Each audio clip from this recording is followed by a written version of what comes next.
Това е за хората, които обичат да създават съдържание, така че мисля, че това е чудесен подарък с грижа към здравето. Избягвайте подаряването, но няма да се налага да чакате приятелката си да излезе от банята поне 3 часа. Това може да бъде и доста бюджетен подарък и сега нека бъдем честни.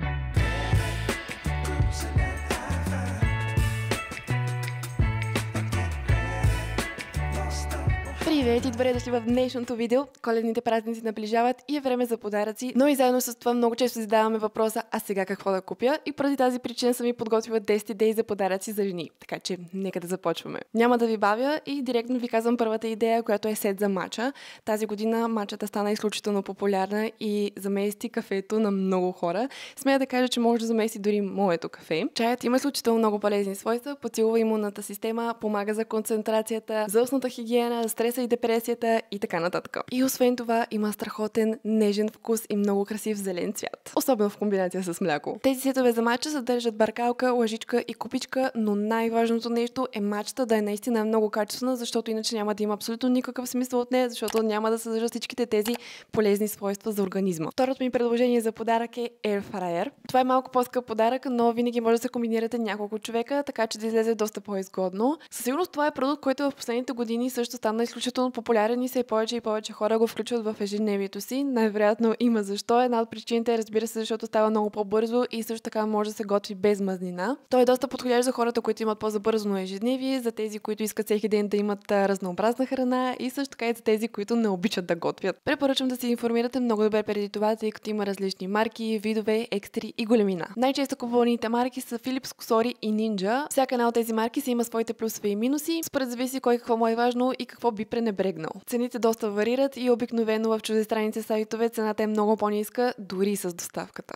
Третата ми идея е LED маска. Това е маска за лице, която се предлага в няколко различни светлини. Най-често разпространените са синя, червена, жълта и зелена, като всяка светлина се грижи за различни нужди на кожата. Синята светлина се бори с бактерии, които причиняват акне, жълтата светлина намалява зачервяванията и успокоява кожата и зелената светлина помага при пигментация и изравнява тена. Инвестирайте в маска, която предлага добър баланс между цена и качество, тъй като по-евтините могат да не са толкова ефективни или дори безопасни. Може да потърсите такава, която е одобрена от регулаторни органи, за да сте сигурни, че тя наистина ще е полезна и няма да вреди. Също така трябва да е удобна и много лесно да се почиства и със сигурност проверете отзиви на реални клиенти и видеа по темата. Следващото ми предложение е сходно на предишното, само че то е насочено към съня. Това е червена нощна лампа. Все още не е популярна в България, но се води много полезна за качеството на съня. Намалява въздействието на съня, тъй като червената светлина не потиска производството на мелатонин, което всъщност правят синята и бялата светлина. Подобрява качеството на съня, тъй като има по-добър преход от будно състояние към сън. Също така помага за съня на бебетата и децата и е подходяща за любителите на астрономията, тъй като червената светлина е по-малко натрапчива за нощното зрение. Идея номер 5 е още по-различна и от предишните, а именно комплект за бродиране. Това определено е подарък, който е подходящ за тези, които обичат да сътворяват някакви неща с ръцете си, да бъдат различни и също така да носят персонализирани дрехи. С такъв комплект за бродиране една чисто бяла, нормална тениска може да се превърне в чисто нова и много по-различна и свежа. И разбира се, по този начин човек сътворява сам нещо красиво за себе си. Обикновено тези комплекти съдържат обръч, схема, конци и игли. Тоест всичко необходимо. Цените на тези комплекти са между 20 и 30 лева, така че това може да бъде и доста бюджетен подарък, но може да бъде и по-скъп такъв, ако вземете няколко различни комплекта. Идея номер 6 е за хората, които обичат кафе напитките, а именно може да ги зарадвате с кана за разпенване на мляко. Освен че всеки път ще получават перфектната пяна за капучино, лате, дори матча,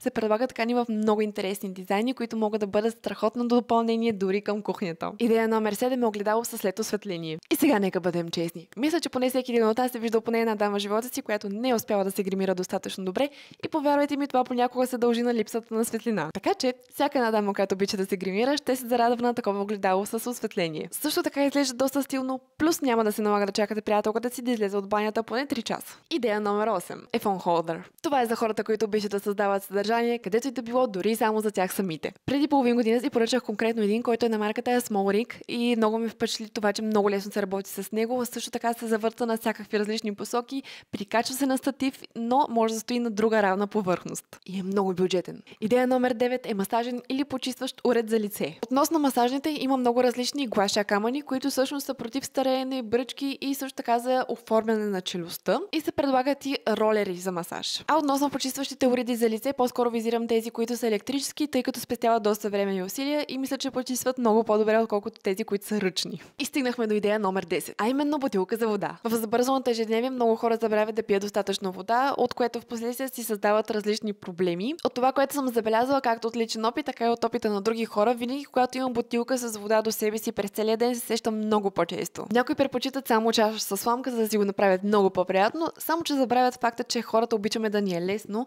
и само при мисълта, че ще ни се наложи да станем поне 15 пъти днес за вода, се отказваме. На първо място бих препоръчала стъклените бутилки, тъй като първо те се почистват много по-лесно и второ самият материал не попива бактерии. Но по-леката има алтернатива с стоманените, които всъщност са и най-често разпространените. Така че мисля, че това е чудесен подарък с грижа към здравето. И преди да завършим това видео, няколко бързи съвета. Избягвайте подаряването на декоративна или бяла косметика, тъй като вече всеки втори човек има проблем на кожа поради различни фактори и вместо да му помогнете, може да му навредите. Освен ако, разбира се, не сте запознати на 100% с продуктите, които дамата използва. Ако имате предвид идея за подарък, но не сте силни в точния продукт, по-добре заложете на ваучер, така няма да сбъркате и ще дадете цялата свобода на човека да си избере. Правете проучване за подаръка, който възнамерявате да закупите, за да може да отговаря на нуждите, желанията и вкуса на човека. Това прави и самия подарък много по-личен и ценен. И не на последно място, не се сравнявайте с други хора. Всеки разполага с различен бюджет, който всеки сам преценява как да използва. И понеже живеем в много материален свят, понякога можем да забравим, че скъпото не винаги ни подсигурява думите "това е любимият ми подарък". Може подаръка да бъде за 100, за 10, за 1000, просто отделете нужното време и внимание и опаковете подходящо.